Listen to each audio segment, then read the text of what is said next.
प्रणाम भैया। प्रणाम प्रणाम प्रणाम। बोल भाई यार सब गांव का हाल चाल भाई घरी? गांव का हाल समाचार सही नहीं खे। काहे हो?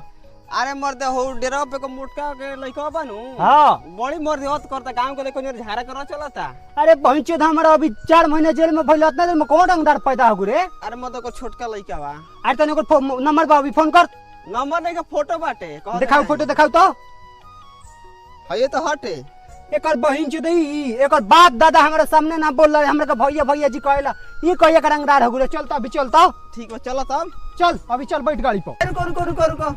का भाई रे? अरे मोरे दू आदमी जी बहुत 10 गो सामान मारा सन लाख के मार लगी सो। अरे बहन चोते हमारे जरे बैठल बड़े हमरा के देखो तो सब कापे लगी। चल ना खाली हमारे जरे लोड निकाल के लखत लियो सो। अते खाली चल हमारे जरे। चल कौन फुसड़ी ले बोलता चल तो।